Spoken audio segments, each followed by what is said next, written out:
Hello students, Pallav physics के amazing platform पे आपका स्वागत है। तो पिछले लेक्चर में हम लोग बात कर लिए थे नेचुरल और डैम्ड वाइब्रेशन के बारे में।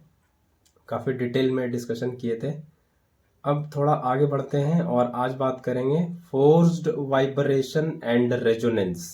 है ना, आज का डिस्कशन यही है, फोर्स्ड वाइब्रेशन एंड रेजोनेंस। जो एक स्पेशल सिनेरियो होता है फोर्स्ड वाइब्रेशन में, उसको समझेंगे रेजोनेंस क्या होता है। ठीक है, तो चलिए कहानी की शुरुआत करते हैं फोर्स्ड वाइब्रेशन से। तो डैम्ड वाइब्रेशन में, है ना, डैम्ड वाइब्रेशन में डैम्ड वाइब्रेशन में हम लोग ये बात समझ लिए थे कि अगर ऑसिलेशन मीडियम में हो रहा है, कोई आसपास मीडियम है, कोई रेजिस्टिव फोर्स है, फ्रिक्शन अगर है, तो वो वाइब्रेटिंग बॉडी धीरे धीरे एनर्जी लूज करती है, एम्पलीट्यूड घटता जाता है ना। एम्पलीट्यूड क्या होता है, डिक्रीज करता जाता है धीरे धीरे। ये हम लोग डैम्ड वाइब्रेशन में पढ़े थे। अगर हम ये चाहते हैं कि बॉडी का एम्पलीट्यूड, है ना, वाइब्रेशन का एम्पलीट्यूड, वाइब्रेटिंग बॉडी का एम्पलीट्यूड ना कम हो, डिक्रीज ना हो, वो हमेशा बरकरार रहे वही शुरू वाला, तो रेजिस्टिव फोर्स तो है, वो तो रहेगा मीडियम की वजह से। अगर हम चाहते हैं कि वो एम्पलीट्यूड कम ना हो, डिक्रीज ना हो, तो हमको क्या करना पड़ेगा, उस वाइब्रेटिंग बॉडी पे टाइम टू टाइम एक फोर्स लगाते रहना पड़ेगा। जैसे झूले पे बैठ के आपको कोई फ्रेंड झूल रहा है और उसको आप ऐसे धक्का दे दिए और वो ऑसिलेट कर रहा है धीमे धीमे, फिर उसका स्पीड कम होने लगता है, वो एम्पलीट्यूड जितना दूर पहले जा रहा था उतनी बार अब नहीं जाता, धीरे धीरे धीरे धीरे कम हो जाता है। तो आप क्या करते हो, पीछे से फिर एक धक्का लगा देते हो, फिर धीरे होने वाला रहता है, फिर एक पुश, है ना, उसको स्लैप मार देते हो उसके झूले पे, ऐसे फिर तेज हो जाता है। तो आप एक एक्सटर्नल फोर्स देते रहते हो टाइम टू टाइम, ताकि उसका एम्पलीट्यूड गिरे ना, एम्पलीट्यूड कम ना हो, क्योंकि आसपास एयर है उसकी वजह से एनर्जी थोड़ा लूज कर देता है वाइब्रेटिंग बॉडी, उसको रेजिस्टिव फोर्स को ओवरकम करने में, रेजिस्टिव फोर्स थोड़ा एनर्जी खा जाता है उसका। तो आप क्या करते हो, टाइम टू टाइम उस पर ऐसे पंच मारते रहते हो झूले पे, ताकि उसका एम्पलीट्यूड बरकरार रहे, है ना, उसको धक्का देते रहते हो। तो ये जो टाइम टू टाइम आप पेरियोडिक टाइम टू टाइम देते हो, तो क्या हो गया, ये पेरियोडिक फोर्स हो गया। हर एक इक्वल टाइम इंटरवल के बाद आप फोर्स लगाते रहते हो। तो ये जो एक्सटर्नल फोर्स लगता है पेरियोडिकली, जिसको हम कह सकते हैं external periodic force, time to time जो लगता है, जिससे बॉडी का एम्पलीट्यूड जो गिरने वाला है वो नहीं गिरता, फिर वो अपने ओरिजिनल वाले पे आ जाता है। ऐसे ही वाइब्रेशन को फोर्स्ड वाइब्रेशन कहते हैं। जब वाइब्रेशन एक्सटर्नल पेरियोडिक फोर्स के इन्फ्लुएंस में होता है, तो ऐसे वाइब्रेशन को बोला जाता है फोर्स्ड वाइब्रेशन, है ना। तो डैम्पिंग में, डैम्प्ड वाइब्रेशन में डैम्पिंग की वजह से जो उसका एम्पलीट्यूड गिर रहा था, उसको काउंटर करने के लिए हम लोग एक्सटर्नल फोर्स लगाते हैं, ताकि वो वाइब्रेशन अपने अपने ओरिजिनल एम्पलीट्यूड को रिस्टोर कर सके और एम्पलीट्यूड वही बरकरार रहे, गिरे ना। ऐसे वाइब्रेशन को फोर्स्ड वाइब्रेशन कहते हैं। ठीक है, एक्सटर्नल पेरियोडिक फोर्स के इन्फ्लुएंस में जो वाइब्रेशन होता है उसी को फोर्स्ड वाइब्रेशन कहते हैं। तो इसी को लिख लेते हैं। तो व्हेन वाइब्रेशन, ये फोर्स्ड वाइब्रेशन लिख रहे हैं, डैम्ड नहीं, ये फोर्स्ड वाइब्रेशन का डेफिनेशन लिख रहे हैं। व्हेन वाइब्रेशन, ठीक है, takes place under the influence of, under the influence of external periodic force, external periodic force, है ना, then such vibration, such vibration are called forced vibration। वैसे वाइब्रेशन को ही बोला जाता है फोर्स्ड वाइब्रेशन। ठीक है, ये पहले इतनी बात समझ में आ गई, है ना। तो जब नेचुरल वाइब्रेशन में क्या पढ़े थे, नेचुरल वाइब्रेशन में एक फोर्स लगता है बस, रिस्टोरिंग फोर्स, जो उसको मीन पोजीशन पे वापस लेके आता है। वो जो एक्सट्रीम पोजीशन पे चले गया है उसको मीन पोजीशन पे वापस लेके आता है। डैम्ड वाइब्रेशन में दो फोर्स लगता है, एक रिस्टोरिंग लगता है और एक रेजिस्टिव फोर्स भी लगता है मीडियम का, जो उसको एम्पलीट्यूड को कम करता है। फोर्स्ड वाइब्रेशन में एक और फोर्स ऐड हो गया, वो रिस्टोरिंग और फ्रिक्शन फोर्स के अलावा, रेजिस्टिव फोर्स के अलावा एक्सटर्नल फोर्स। तो फोर्स्ड वाइब्रेशन में 3 फोर्स हो गया, है ना। फोर्स्ड वाइब्रेशन में कितना फोर्स हो गया? 3 फोर्सेस, 3 फोर्स हो गया। कौन कौन सा? पहला रिस्टोरिंग, जो उसको मीन पोजीशन पे लेके आएगा, इक्विलिब्रियम पे, जहां वो सबसे ज्यादा खुश है। दूसरा रेजिस्टिव, वो तो लगेगा ही मीडियम के वजह से, रेजिस्टिव फोर्स। और तीसरा ये एक्सटर्नल पेरियोडिक फोर्स जो हम लोग लगा रहे, ताकि वो जो डैम्पिंग हो रहा है उसकी वजह से वो एनर्जी जो लॉस हुआ है वो कवर अप कर ले हम लोग के एक्सटर्नल फोर्स से, एम्पलीट्यूड अपना रिस्टोर कर ले। तो ये 3 फोर्स लगता है। तो नेचुरल में 1 फोर्स, डैम्पिंग में 2 फोर्स, फोर्स्ड वाइब्रेशन में 3 फोर्स, है ना। तो एक एक फोर्स बढ़ता जा रहा है, ठीक है। अब इसके कुछ एग्जाम्पल्स की बात कर लें। एज यूजुअल एक नॉर्मल ढर रहे, एक नॉर्मल तरीके से पढ़ रहे हैं सबको, तो इसके भी एग्जाम्पल की बात कर लेते हैं, कुछ एग्जाम्पल समझ लेते हैं, ठीक है। तो पहला एग्जाम्पल वही कुछ म्यूजिकल इंस्ट्रूमेंट वाला, गिटार, सितार, वायलिन वाला, है ना। तो इन गिटार कोई जो आर्टिस्ट होता है ना, वो क्या करता है, वो जो स्ट्रिंग होता है, नहीं, वो जो स्ट्रिंग होता है उसको ऐसे प्लग करते रहता है, नहीं, ऐसे प्लग करते रहता है स्ट्रिंग को, तो वो एक्सटर्नल पेरियोडिक फोर्स देता है, नहीं। तो गिटार में भी वही होता है, an artist applies periodic force on string to execute forced vibration,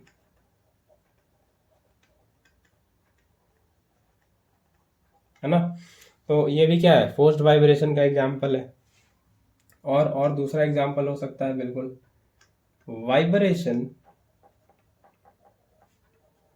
produced in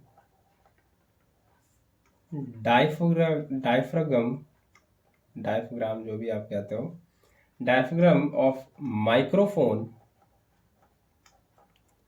microphone sound box with frequencies corresponding to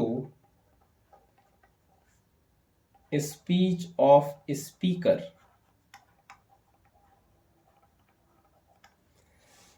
वो होता है ना, वो माइक्रोफोन, वो माइक जो होता है, जैसे यहाँ पे हम लगा रखे हैं अभी फिलहाल माइक, है ना। वो जो माइक होता है, माइक्रोफोन, है ना।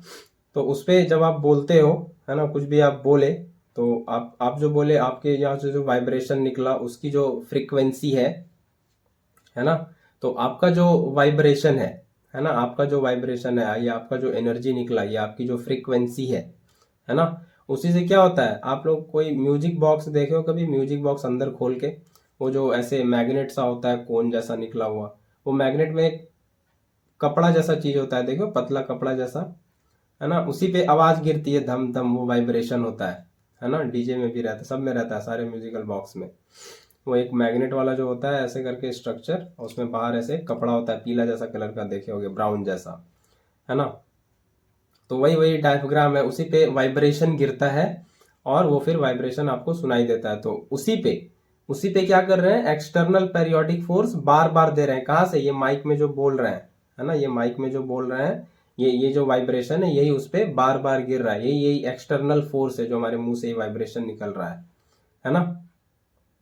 तो जो मेरा फ्रीक्वेंसी है वही बार बार उस पर जाके गिर रहा है, यही एक्सटर्नल पेरियोडिक फोर्स का काम करता है वहां पे, है ना, जिससे वो वाइब्रेट होता है, फिर वो आवाज प्रोड्यूस होता है, आपको सुनाई देता है, ठीक है। तो ये डायफ्रागम समझ में आया, वही कपड़ा जो आप देखते हो, कभी खोल के देखना उसको, म्यूजिक बॉक्स को खोल के तो दिखेगा, ठीक है। आगे बढ़े हम, ये कुछ फोर्स्ड वाइब्रेशन का एग्जाम्पल हो गया, है ना। तो फोर्स्ड वाइब्रेशन इतना ही रखते हैं, है ना, आई होप समझ आ गया है। अब आगे हम लोग इसी में जो एक स्पेशल सिनेरियो है रेजोनेंस का, है ना, इसी में जो स्पेशल सिनेरियो है रेजोनेंस का, उसकी बात कर लेते हैं। रेजोनेंस ये इंपॉर्टेंट है काफी, है ना। रेजोनेंस ये क्या सिनेरियो है, रेजोनेंस किसको कहेंगे, है ना। तो रेजोनेंस जो है ये स्पेशल सिनेरियो है फोर्स्ड वाइब्रेशन का ही, सबसे पहले ये ध्यान होना चाहिए, ये स्पेशल सिनेरियो है फोर्स्ड वाइब्रेशन का ही, special scenario of forced vibration, है ना। तो क्या होता है रेजोनेंस? तो जो वाइब्रेशन जो आप एक्सटर्नल पेरियोडिक फोर्स दे रहे हो, है ना, जिसको ड्राइविंग फोर्स भी कहते हैं, है ना, उसका फ्रीक्वेंसी होता है एक, है ना, जो आप एक्सटर्नल पेरियोडिक फोर्स दे रहे हो जिसको ड्राइविंग फोर्स भी कहते हैं, उसका फ्रीक्वेंसी होता है एक। वो फ्रीक्वेंसी अगर मैच कर जाए, है ना, वो जो आप एक्सटर्नल पेरियोडिक फोर्स दे रहे हो उसका फ्रीक्वेंसी अगर मैच कर जाए वाइब्रेटिंग बॉडी के फ्रीक्वेंसी से, जैसे मान लो झूला आपका वाइब्रेटिंग बॉडी हो गया और आप उसको हाथ से ऐसे धक्का दे रहे हो, ये ऐसे फोर्स लगा रहे हो, एक्सटर्नल पेरियोडिक फोर्स, है ना, ड्राइविंग फोर्स।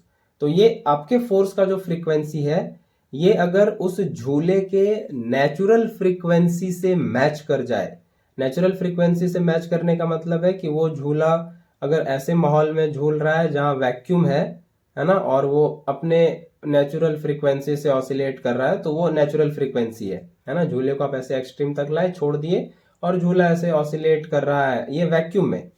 तो वैक्यूम में जो झूला ऑसिलेट कर रहा है जिस फ्रीक्वेंसी से, उसको कहते हैं उस बॉडी, उस वाइब्रेटिंग बॉडी का नेचुरल फ्रीक्वेंसी, ठीक है, नेचुरल फ्रीक्वेंसी। तो उस फ्रीक्वेंसी से अगर मैच कर जाए आपके एक्सटर्नल फोर्स का फ्रीक्वेंसी, तो वो सिनेरियो कहलाता है रेजोनेंस।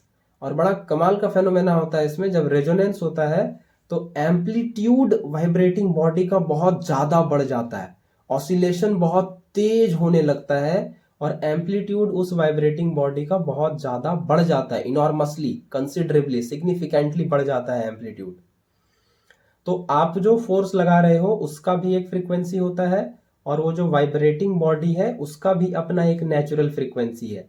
वो दोनों जब मैच कर जाता है तो एक सिनेरियो होता है क्या, जिसमें एम्पलीट्यूड उस वाइब्रेटिंग बॉडी का बहुत तेज हो जाता है, मतलब बढ़ जाता है। तो एम्पलीट्यूड बढ़ना मतलब ऑसिलेशन बहुत दूर दूर तक जाना, झूला ऐसे बहुत दूर दूर तक जाएगा, एम्पलीट्यूड बढ़ गया है। इसी घटना को, इसी सिनेरियो को बोला जाता है रेजोनेंस, है ना। तो इसी को लिख देते हैं, if frequency of external periodic force, कुछ जगह इसको लिखा मिलेगा ड्राइविंग फोर्स भी, तो वो भी लिख देते हैं ड्राइविंग फोर्स, जो ड्राइव कर रहा है ऑसिलेशन को, क्योंकि बार बार डैम्पिंग हो रहा है ना, तो उसको फोर्स लगा के ड्राइव कर रहा है, चलने में मदद कर रहा है, नहीं तो एम्पलीट्यूड बार बार घट जाएगा, एनर्जी लूज हो जाएगा। तो if frequency of external periodic force matches with natural, है ना, natural frequency of vibrating body, natural frequency of vibrating body, then amplitude of vibration or oscillation increases considerably or significantly, है ना, and this scenario is called resonance। इसी को हम लोग कहते हैं रेजोनेंस, है ना। तो नेचुरल फ्रीक्वेंसी के साथ मैच होना आपके फोर्स का फ्रीक्वेंसी का, और एम्पलीट्यूड उस केस में बहुत बढ़ जाना, इसी घटना को, इसी सिनेरियो को रेजोनेंस कहते हैं, है ना, इसी सिनेरियो को रेजोनेंस कहते हैं। ठीक है, आगे आगे बढ़ चले अब। रेजोनेंस समझ में आ गया है ना, रेजोनेंस समझ में आ गया है। तो उसी तरह से इसका भी कुछ एग्जाम्पल की बात कर लेते हैं, रेजोनेंस के केस के कुछ एग्जाम्पल बात कर लेते हैं, है ना, कुछ एक दो एग्जाम्पल, बहुत सारे एग्जाम्पल आपके बुक में दिया है, एक दो एग्जाम्पल के बारे में बात कर लेंगे तो थोड़ा आइडिया लग जाएगा, है ना। तो सबसे पहला एग्जाम्पल और सबसे आसान एग्जाम्पल जो समझ में आएगा आपको, रेजोनेंस, ये आपको लिखना है इसके एग्जाम्पल में, रेजोनेंस इन ब्रिज, है ना, basically suspension bridge, resonance in suspension bridge, है ना, पुल होता है। तो एक एग्जांपल से समझाते हैं ये रेजोनेंस सस्पेंशन ब्रिज का क्या मतलब है।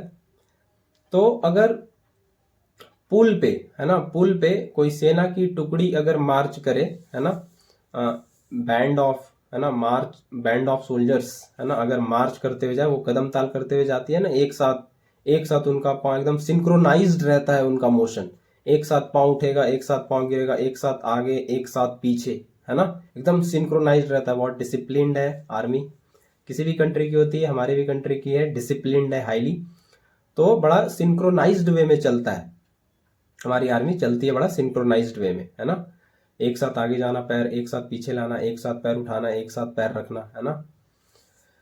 तो वो जब पुल पे चल रहे होते हैं तो वो फोर्स लगाते हैं, है ना, पैर पटकते हैं वो सरफेस पे, पुल के सरफेस पे, तो क्या होता है, फोर्स लगा रहे हैं उस पे। तो वो कैसे काम कर रहे हैं, वो external force, external periodic force की तरह काम कर रहे हैं, है कि नहीं, उनका एक फ्रिक्वेंसी है ना। तो वो जब उस तरह से चलते हैं मार्च करते हुए सोल्जर्स, तो क्या होता है कि वो फोर्स लगाते हैं ब्रिज पे, है ना, और ब्रिज को फोर्स्ड वाइब्रेशन में लेते आते हैं, है कि नहीं, फोर्स्ड वाइब्रेशन में लेते आते हैं। तो अगर उनके स्टेप्स का फ्रीक्वेंसी मैच कर जाए उस ब्रिज के नेचुरल फ्रीक्वेंसी से, तो गड़बड़ मामला हो जाएगा, है ना। ब्रिज का ऑसिलेशन, रेजोनेंस हो जाएगा, और ब्रिज का ऑसिलेशन बहुत तेज हो जाएगा, एम्पलीट्यूड बहुत बढ़ जाएगा, ब्रिज ना बहुत हिलने लगेगा पूरा एकदम, है कि नहीं। तो ब्रिज कोलैप्स, ब्रिज डैमेज करने का मादा रखती है हमारी आर्मी, है कि नहीं, अगर वो एकदम मार्च करके अच्छी तरह से चले तो ब्रिज गिरा सकती है। तो रेजोनेंस का यहाँ तो डिसएडवांटेज दिख गया नहीं, तो इसीलिए कहा भी जाता है सोल्जर्स को कि जब सस्पेंशन वाले ब्रिज पे जाओ तो क्या करो, डिस्पर्स होके चलने, है ना, स्टेप्स को ब्रेक करके चलने बोला जाता है, एक साथ सिंक्रोनाइज्ड मोशन ना हो, है ना। डिस्पर्स, जैसे आप लोग के स्कूल में होता है असेंबली डिस्पर्स, सब लोग इधर उधर छितर जाते हो, क्लास में चल जाते हो, तो उसी तरह से उन लोग को, आर्मी को बोला जाता है जब आप पूल से गुजरो तो गो आउट ऑफ स्टेप्स, है ना, या डिस्पर्स योर स्टेप्स, है ना, एक साथ सिंक्रोनाइज ना रहो, है ना, एक साथ आगे पीछे एकदम ना जाओ इस तरह से, ठीक है, ताकि रेजोनेंस ना बने, पुल को नुकसान ना हो। तो ये भी एक रेजोनेंस का उदाहरण है, तो इसी को लिख देते हैं थोड़ा, है ना, थोड़ा आइडिया लग जाएगा। तो व्हेन, अपने लैंग्वेज में लिख सकते हो आप लोग, when soldiers March in steps, each soldier each exerts a force on breeze and set the breeze into forced vibration, है ना, forced vibration। वही कहानी फिर, if natural frequency of the bridge, if the natural frequency of the bridge matches with frequency of steps, then it will result into resonance, it will result into resonance, and hence amplitude will increase, amplitude will increase considerably, leading to collapse of bridge।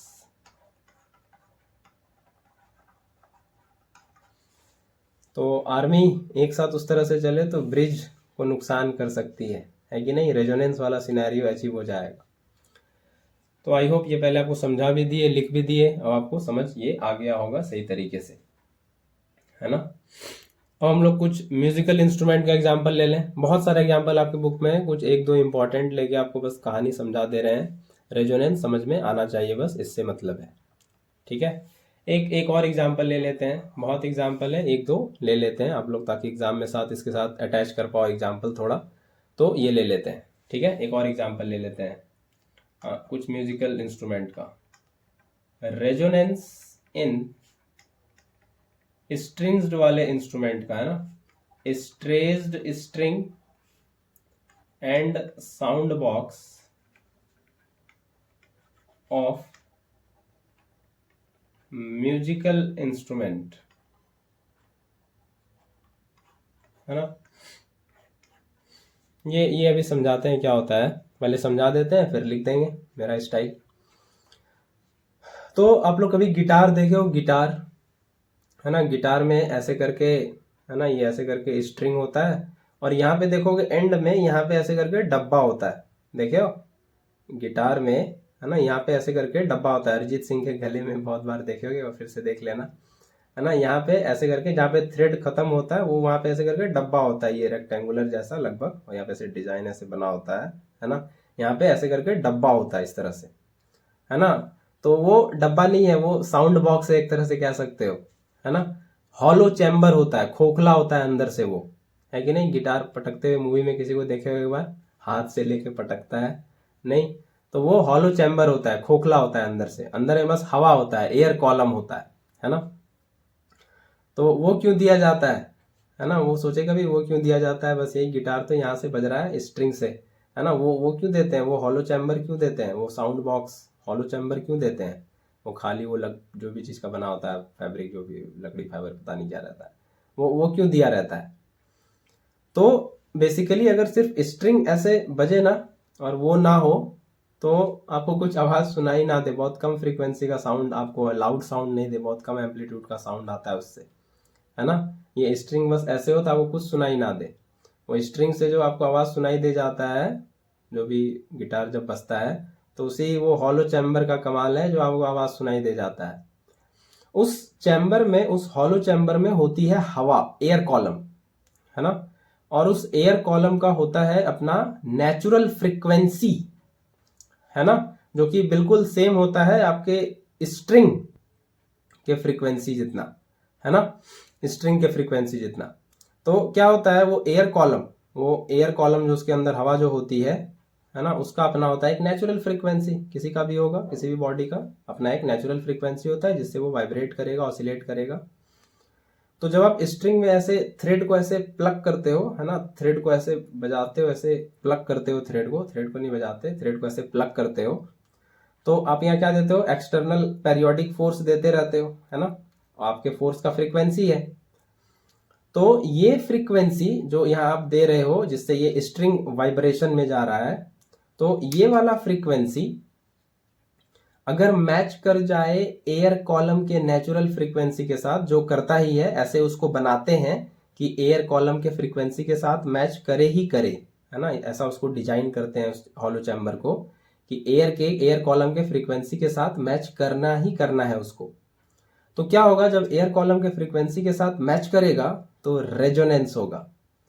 Resonance होगा मतलब amplitude vibration का ज्यादा होगा, किसका vibration करा रहे हैं, उसके अंदर जो एयर कॉलम है उसी का वाइब्रेशन करा रहे हैं, है ना, ये स्ट्रिंग का वाइब्रेशन करा रहे हैं, है ना। तो क्या होगा, रेजोनेंस होगा, एम्पलीट्यूड बहुत ज्यादा होगा, और एम्पलीट्यूड का रिलेशन लाउडनेस से है, ये आपको पता है ना। लाउडनेस डायरेक्टली प्रोपोर्शनल होता है एम्पलीट्यूड को, ये आगे आपको कैरेक्टरिस्टिक्स ऑफ साउंड में भी बताएंगे, है ना। लाउडनेस का सीधा सीधा लेना देना एम्पलीट्यूड से है, जितना ज्यादा एम्पलीट्यूड होगा साउंड उतना ज्यादा लाउड होगा, या लाउड साउंड अगर है तो समझ लो एम्पलीट्यूड बहुत ज्यादा है ना। तो रेजोनेंस का सिनेरियो अचीव होगा तो एम्पलीट्यूड बहुत ज्यादा होगा तो साउंड बहुत लाउड होगा, तो आपको सुनाई देगा गिटार का स्ट्रिंग, नहीं तो बस ऐसे बजाते रह जाओगे उसके बिना कुछ सुनाई नहीं देने वाला, है ना। बहुत वीक फीबल साउंड प्रोड्यूस होगा, ज्यादा डिस्टेंस तक सुनाई ना दे, है ना, पास रहो तो शायद सुनाई दे। तो इसीलिए वो हॉलो चैम्बर देते हैं जिसको साउंड बॉक्स कहते हो आप लोग। तो इसी को लिख लेते हैं, शायद अब समझ में आ गया है, तो इसी को हम लोग लिख लेते हैं थोड़ा। तो क्या होता है, जो वाइब्रेटिंग स्ट्रिंग होता है, इसी को लिख रहे हैं, थोड़ा एक्सप्लेन कर दे रहे हैं, ठीक है। तो वाइब्रेटिंग स्ट्रिंग, जो स्ट्रिंग होता है उसमें, है ना, a vibrating string produces weak sound, है ना, बहुत वीक साउंड प्रोड्यूस करता है which can't be heard at a distance, which can't be heard at a distance, जो कुछ दूरी पे सुनाई भी ना दे, इतना वीक होता है ना। तो इस तरह के स्ट्रिंग वाले इंस्ट्रूमेंट में, ये धागे वाले इंस्ट्रूमेंट में, वो स्ट्रिंग स्ट्रिंग जो होता है ना, स्ट्रिंग जो होता है स्ट्रिंग वाले इंस्ट्रूमेंट में, तो क्या होता है इन स्ट्रिंग इंस्ट्रूमेंट जैसे गिटार वगैरह, in string instrument they are provided, इन स्ट्रिंग इंस्ट्रूमेंट में दे आर प्रोवाइडेड, तो इन हटा देते हैं, इन से थोड़ा ग्रामर खराब हो रहा है, सीधा इन स्ट्रिंग इंस्ट्रूमेंट लिखते हैं। तो इन स्ट्रिंग इंस्ट्रूमेंट है ना, दे को भी हटा देते हैं। In string instrument are provided with sound box, है ना, या हॉलो चैम्बर जिसको कहते हो।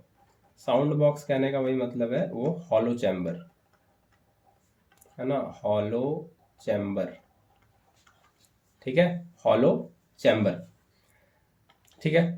क्या होता है इससे आगे, तो जो बॉक्स होता है, ये जो हॉलो चैम्बर होता है, sound box, box is so constructed, box को ऐसे कंस्ट्रक्ट किया जाता है दैट, इसके अंदर जो हवा है, एयर कॉलम है, air column has a natural frequency, natural frequency same as that of string, जैसा कि अभी बताया हम थोड़ी देर पहले, है ना, ठीक है, जैसा कि अभी बताया। तो क्या होता है, when string is made to vibrate, जब आप स्ट्रिंग को वाइब्रेट कराते हो अपने फिंगर से, है ना, जैसे भी प्लग करते हो, when string is made to vibrate, air column जो उस बॉक्स के अंदर है, air column inside the box, air column inside the box is set into forced vibration,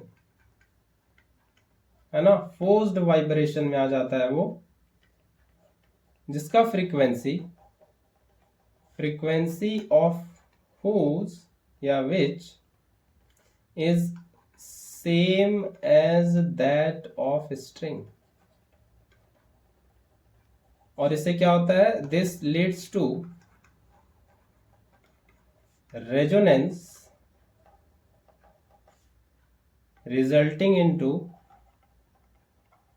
resulting into higher amplitude and louder sound, है ना, क्योंकि loudness जो है वो डायरेक्टली प्रोपोर्शनल होता है एम्पलीट्यूड के, लाउडनेस एम्पलीट्यूड के स्क्वायर के डायरेक्टली प्रोपोर्शनल होता है, ये आप आगे जाके पढ़ोगे या कैरेक्टरिस्टिक्स ऑफ साउंड में बताएंगे इसको, है ना, स्क्वायर ऑफ एम्पलीट्यूड के डायरेक्टली प्रोपोर्शनल होता है, ठीक है। तो ये कुछ इलस्ट्रेशन था, एक दो इलस्ट्रेशन बता दिए, थोड़ा आइडिया लग जाए, है ना, बाकी क्वेश्चन भी लिए हैं तो उसमें भी काफ़ी बताए हैं इस तरह का क्वेश्चन, है ना, इस तरह का क्वेश्चन काफ़ी बताए हैं। तो ये रेजोनेंस आपको समझ आया होगा, है ना। तो अब क्या बात कर लें, अभी टाइम है मेरे पास, तो कुछ और बात कर लेते हैं, डिफरेंस थोड़ा बात कर लें, एग्जाम में इंपॉर्टेंट हो सकता है, फोर्स्ड वाइब्रेशन और रेजोनेंट वाइब्रेशन में क्या अंतर है ना, थोड़ा थोड़ा ये बात कर लें। तो एक डिफरेंस की बात कर सकते हैं, difference between forced vibration, forced vibration and resonant vibration, resonant vibration, ठीक है। तो क्या क्या डिफरेंस होगा, पहला तो डेफिनेशन ही आ जाएगा, नहीं पहला क्या आ जाएगा, पहला तो डेफिनेशन ही आ जाएगा, ये वाइब्रेशन होता है under, vibration under influence of external periodic force, external periodic force whose frequency different from natural frequency of the body, ये नेचुरल फ्रीक्वेंसी से अलग होता है। और यहाँ पे क्या होता है, नेचुरल फ्रीक्वेंसी से मैच कर जाता है, तभी तो रेजोनेंस होता है ना। यहाँ पे बस इतना लिखें, ये भी vibration under influence of external periodic force है, ये भी वही है, वाइब्रेशन अंडर इन्फ्लुएंस ऑफ, ये इम्पॉर्टेंट है इसीलिए करा दे रहे हैं, ये पूछा जाता है दो मार्क्स में, तो 2-3 डिफरेंस लिख दोगे आप। External periodic force whose frequency matches with natural frequency of the body, है ना, natural frequency of vibrating body समझ लो आप। ठीक है, ये पहला डेफिनेशन ही, पहला डिफरेंस यही लिखोगे आप। ठीक है, अगला कुछ और डिफरेंस देखें, कुछ दूसरा डिफरेंस देखें आप, है ना, कुछ दूसरा डिफरेंस देखें तो फ्रीक्वेंसी अलग अलग है, डिफरेंट है, नेचुरल फ्रीक्वेंसी से मैच नहीं करता। तो इसमें क्या होता है, एम्पलीट्यूड स्मॉल होता है थोड़ा, है ना, एम्पलीट्यूड इज स्मॉल, उतना तेज ऑसिलेशन नहीं होता। और इसमें मैच कर जाता है तो एम्पलीट्यूड इज वेरी लार्ज। ठीक है, एम्पलीट्यूड इज वेरी लार्ज। ठीक है, अगला एम्पलीट्यूड स्मॉल है तो आप खुद सोचो, थोड़ी देर में वो वाइब्रेशन सीज कर जाएगा, रुक जाएगा। और उसमें एम्पलीट्यूड लार्ज है तो वाइब्रेशन लंबे समय तक चलेगा, है ना, बहुत लंबे समय तक। तो वही इसमें अगला डिफरेंस है। तो vibration last for very small time after periodic force has ceased to act, मतलब एक्ट करना बंद कर दिया है तो वाइब्रेशन भी बंद। इसमें क्या है, vibration last for long time, vibration last for long time even after, है ना, after the force has cease to act, force लगना बंद भी हो गया है तब भी वाइब्रेशन होते रहेगा, क्योंकि एम्पलीट्यूड इतना ज्यादा गेन कर लिया है, उसी एम्पलीट्यूड से थोड़ा और ज्यादा समय तक वाइब्रेशन होते रहता है। ठीक है, ये 2-3 डिफरेंस आप लिख सकते हो। एक और डिफरेंस बता देते हैं, 4 डिफरेंस आपको जो याद रहे आप लिख सकते हो। Vibration of a body are not in phase, ये फोर्स्ड वाइब्रेशन में, are not in phase with external periodic force. और इसमें जो है वाइब्रेशन आर इन फेज, है ना, vibration of a body resonant vibration में आर इन फेज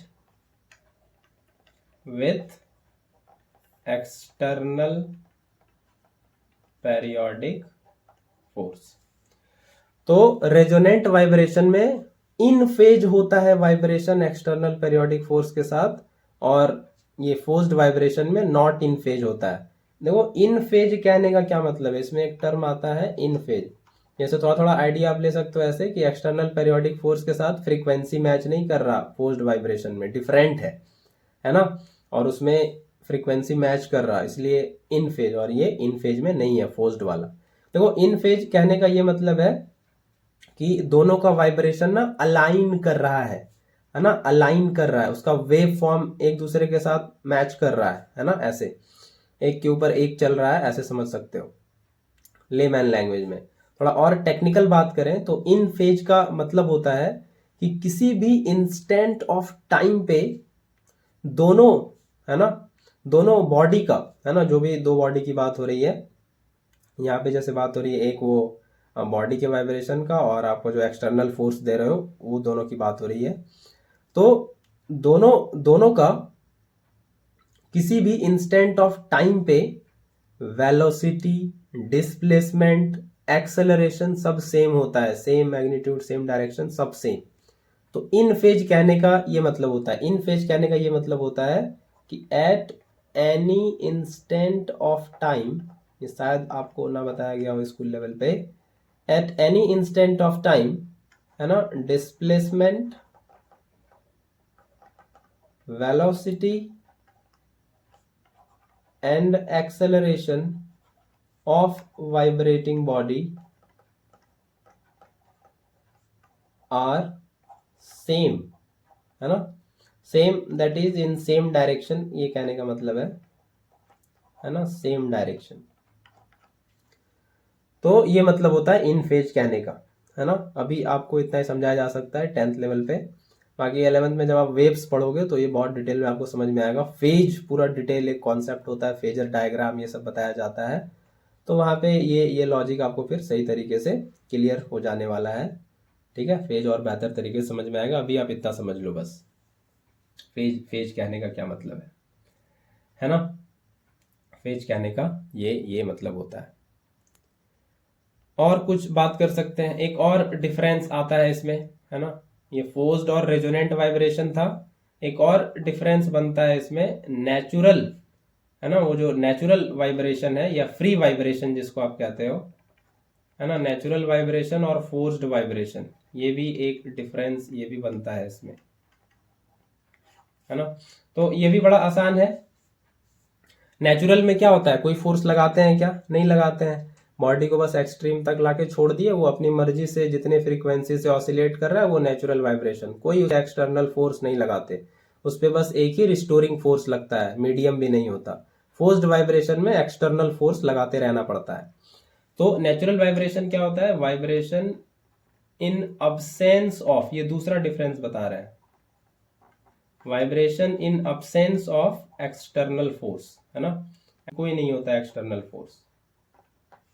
और इसमें क्या है, vibration in presence of external force, ये होता है forced vibration, vibration in presence of periodic force, ठीक है। ये पहले इतनी बात समझ में आ गई, इतनी बात समझ में आ गई। यहाँ पे फ्रीक्वेंसी ऑफ वाइब्रेशन, है ना, फ्रीक्वेंसी ऑफ वाइब्रेशन ये हमेशा कांस्टेंट रहता है, रिमेन्स कांस्टेंट, है ना, नेचुरल में। यहाँ पे क्या होगा, यहाँ पे जो एक्सटर्नल फोर्स है उस पर डिपेंड करेगा, है ना, क्योंकि उसी के इन्फ्लुएंस में वाइब्रेट कर रहा है। Frequency of vibration changes with change in frequency of applied force, वो जो एक्सटर्नल पेरियोडिक फोर्स है उस पर डिपेंड करेगा, उसका जो फ्रीक्वेंसी होगा वही तो उसमें जाएगा बॉडी के वाइब्रेटिंग बॉडी में, है ना, तो उसी पे डिपेंड करेगा, है ना, उसी पे डिपेंड करेगा। तो इसमें कांस्टेंट है नेचुरल वाले में, और इसमें डिपेंड करेगा जो एक्सटर्नल फोर्स दे रहा है। और क्या है, एम्पलीट्यूड के टर्म्स में थोड़ा बात हो जाए, तीसरा डिफरेंस, इसमें एम्पलीट्यूड हमेशा कांस्टेंट रहता है नेचुरल में, है ना, क्योंकि एनर्जी का लॉस हो नहीं रहा, है ना, एनर्जी का लॉस हो नहीं रहा। तो amplitude of vibration remains constant with time, है ना, कोई दिक्कत नहीं है। यहाँ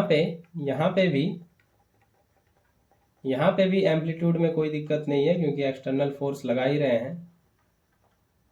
एम्पलीट्यूड ऑफ वाइब्रेशन ये बस depend on frequency of applied force, वो जो अप्लाइड फोर्स दिया जा रहा है उसकी क्या फ्रीक्वेंसी है, फ्रीक्वेंसी ऑफ अप्लाइड फोर्स, और ये भी समय के साथ नहीं बदलता, and it does not change with time, ठीक है। तो ये कुछ डिफरेंस आप ध्यान रख सकते हो, काफ़ी है इतना, है ना। तो आज के लिए इतना ही, ये शायद आपको अब हेल्प करे फोर्स्ड वाइब्रेशन और रेजोनेंट वाइब्रेशन में, है ना। तो आई होप इतना आपको समझ में आया है। मिलते हैं फिर अगले लेक्चर में। कैरेक्टरिस्टिक्स ऑफ साउंड पे बात करेंगे, लाउडनेस, पिच और टिम्बर, जिसको आप क्वालिटी भी कहते हो, तो वो थोड़ा कर देंगे तो साउंड में काफ़ी मदद मिल जाएगा। तो ठीक है, मिलते हैं फिर अगले लेक्चर में। Till then take care, bye bye.